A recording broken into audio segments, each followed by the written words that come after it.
అయితే సాధారణంగా పిల్లల్లో మనం ఏ రకమైన అలవాట్లను అలవరిస్తే గనక అదే రకంగా వాళ్ళ భవిష్యత్తుకు బాటలు ఏర్పడుతూ ఉంటాయి.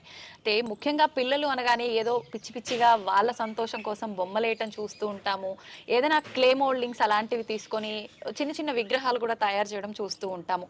అందులో మామూలుగా స్కూల్లో కూడా వినాయక చవితి సందర్భాల్లో చూసుకుంటే ఉపాధ్యాయులు కూడా చెప్తూ ఉంటారు పిల్లలకి చిన్న క్లాసెస్ పిల్లల నుంచి కూడా పెద్దవాళ్ళ వరకు వినాయకుడి విగ్రహాలు తయారు చేయించి తీసుకురమ్మని ఆ తీసుకొచ్చిన విగ్రహాలని అక్కడ పూజలో పెట్టి వాళ్ళని ఇంకా ఎంకరేజ్ చేయడం అనేది మామూలుగా మనం చూస్తూ ఉంటాం. కానీ పిల్లలకు వారికే స్వతహాగా ఇలా విగ్రహాలు తయారు చేయాలని కానివ్వండి, బొమ్మలు గీయడం కానివ్వండి, వాళ్ళకు స్వతహాగా రావటం అనేది చాలా తక్కువగా చూస్తుంటాము. అయితే ఇప్పుడు నాతో పాటు ఒక బుడ్డోడు ఉన్నాడండి. వాడికి సుమారుగా ఒక 7-8 సంవత్సరాలు ఉండుంటాయి. వాడు మాత్రం చింతామణి గణపతి క్షేత్రంలో 32 గణపతులు ఎవరైతే ఉన్నారో ఆ గణపతులకు సంబంధించిన విగ్రహాలు చేయాలనే ఆలోచన వాడికి రావటము, ఆ విగ్రహాలని వాళ్ళ మమ్మీ సహాయంతో వాళ్ళ అమ్మ సహాయంతో వాడు కూర్చొని ఎక్కువ పాత్ర వాడే పోషించి ఆ విగ్రహాలను అన్నింటినీ కూడా వాడే తయారు చేయడం అనేది చాలా గొప్ప విషయం అండి. ఓం గం గణాధిపతయే నమః. ఓం గం గణాధిపతయే నమః. నిజంగా పిల్లలు ఏదో ఇంట్రెస్ట్ కొద్దీ చంచలంగా ఉంటుంది పిల్లల మనసు సాధారణంగా.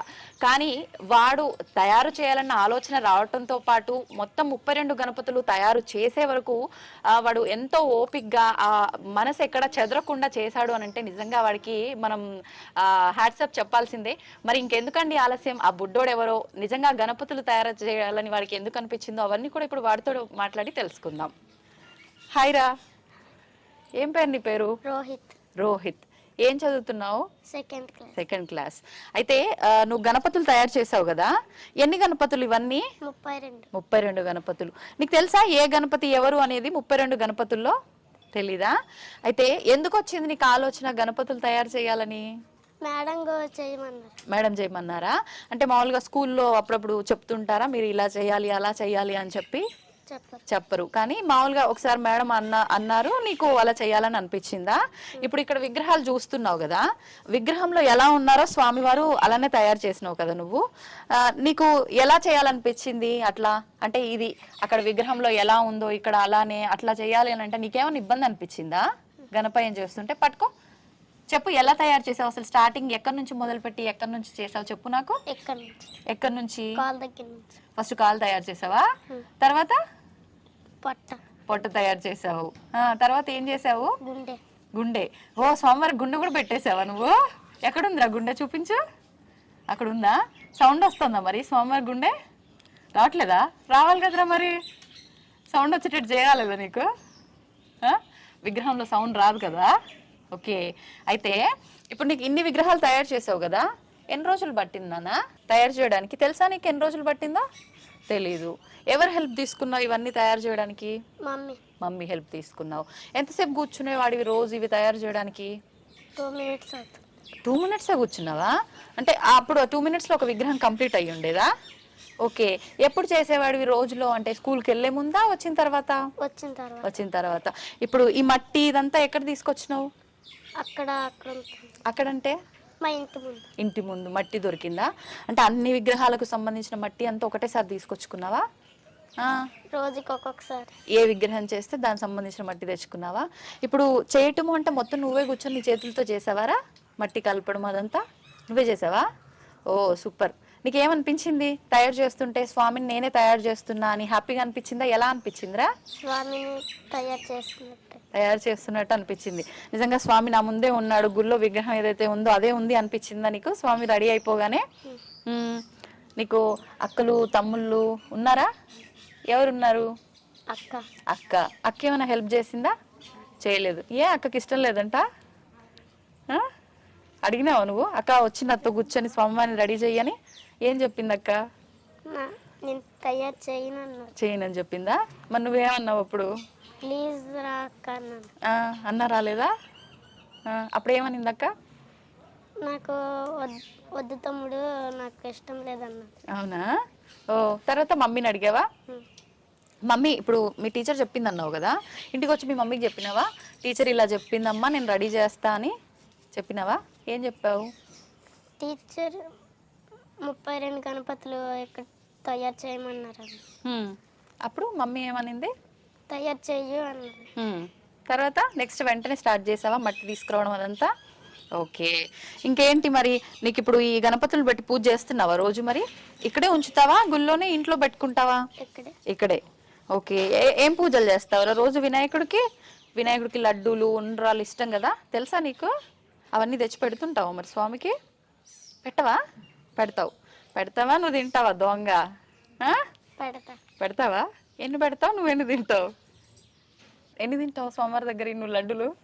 ఎవరికైనా పెడతావా నీ ఫ్రెండ్స్కి తీసుకెళ్ళి? మళ్ళీ పొద్దున స్కూల్కి వెళ్ళే ముందు వచ్చి పూజ చేస్తావా రోజు? ఏం పూజ చేస్తావు చెప్పురా? గరిక పూజ. ఓ, తెలుసా నీకు గరిక పూజ చేస్తారని వినాయకుడికి పెట్టి? గరిక పెట్టి ఏమన్నా మంత్రం చెప్తావురా? నీకేం తెలుసా? ఏమని దండం పెట్టుకుంటావు?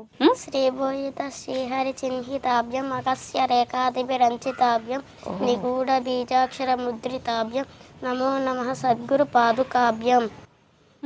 ఈ మంత్రం చెప్పేస్తావా? సూపర్ రా నువ్వు, నిజంగా. నాకు కూడా రాదు ఈ మంత్రం. ఎవరు నేర్పించారు? యోగాలో నేర్పించారు. నువ్వు యోగా క్లాస్ కూడా వెళ్తున్నావా? ఇంకేమేం క్లాసెస్కి వెళ్తుంటావు? యోగా, కెరాటే, నెక్స్ట్ భగవద్గీత. ఏం గీత? భగవద్గీత. ఏం గీత? చెప్పు మళ్ళీ. భగవద్గీత. సూపర్. ఇంకా ఏం తెలుసు నీకు భగవద్గీతలో? శ్లోకము ఏదైనా తెలుసా నీకు? చెప్పు ఏదైనా. ఓం శ్రీ పరమాత్మనే నమః. అర్జున ఉవాచ ఏవం సతతయుక్తాయే భక్తాస్త్వాం పర్యుపాసతే ఏ చాప్యక్షరమవ్యక్తం తేషాంకే యోగవిత్తమాః. శ్రీ భగవానువాచ మయ్యావేశమనో ఏ మాం నిత్యయుక్తా ఉపాసతే శ్రద్ధయా పరయోపేతాః తే మే యుక్తతమా మతాః. ఓకే. ఎన్ని రోజుల నుంచి నేర్చుకుంటున్నావు భగవద్గీత? సండే అవుతుంది. Every Sunday. మిగతావన్నీ కరాటే, యోగా ఇవన్నీ సండే. అన్ని సండే ఒక్కరోజే ఉంటుందా వారంలో? ఏ టైం నుంచి ఏ టైం వరకు ఉంటాయి క్లాసెస్? 10 to 1. మరి ఎప్పుడు ఆడుకుంటావురా? అన్ని మంచి మంచి అలవాట్లు ఉన్నాయిరా నీకు. క్లాస్ అయిపోయినాక లంచ్ తిన్నాక ఆడుకుంటాం. క్లాస్ అయిపోయినాక లంచ్ చేశాక ఆడుకుంటావు. ఓకే. మరి ఇవన్నిటిపైన నీకు మంచి ఇంట్రెస్ట్ ఉంది కదా, చదువుకుంటావారా బాగా? మార్కులు బాగా వస్తాయా? ఎన్ని మార్కులు వస్తాయి? ఏ ర్యాంక్ వస్తుంది నీకు? ర్యాంకులు ఇప్పుడు రావాలి. ర్యాంకులు ఏం లేవు. గ్రేడ్సా మీకు? ఓకే. అయితే ఇప్పుడు నువ్వు ఇందాక భగవద్గీత నేర్చుకున్నా అన్నావు, ఒక శ్లోకం కూడా చెప్పావు. భగవద్గీతలో మొదటి అధ్యాయం గుర్తున్నాయా ఏమైనా శ్లోకాలు? అవి చెప్తావా? చెప్పు మరి. ఓం శ్రీకృష్ణాయ పరమాత్మనే నమః. భక్తి యోగః. అర్జున ఉవాచ ఏవం సతతయుక్తాయే భక్తాస్త్వాం పర్యుపాసతే ఏ చాప్యక్షరమవ్యక్తం తేషాంకే యోగవిత్తమాః. శ్రీ భగవానువాచ మయ్యావేశమనో ఏ మాం నిత్యయుక్తా ఉపాసతే శ్రద్ధయా పరయోపేతాః తే మే యుక్తతమా మతాః. శ్రీ భగవానువాచ మయ్యావేశమనో ఏ మాం నిత్యయుక్తా ఉపాసతే శ్రద్ధయా పరయోపేతాః తే మే యుక్తతమా మతాః.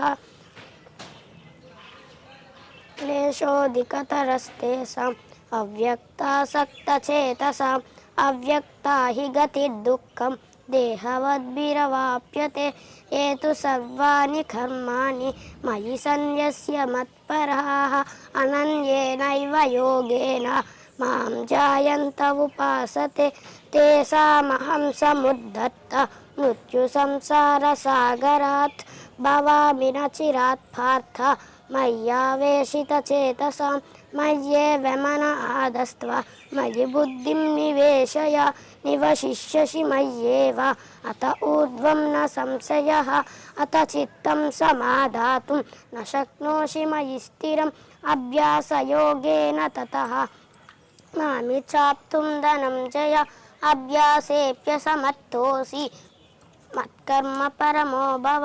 నిజంగా సూపర్ నాన్న రోహిత్. నువ్వైతే ఎన్ని రోజులు నేర్చుకున్నావు నాన్న ఈ శ్లోకం? చాలా రోజులు పట్టిందా?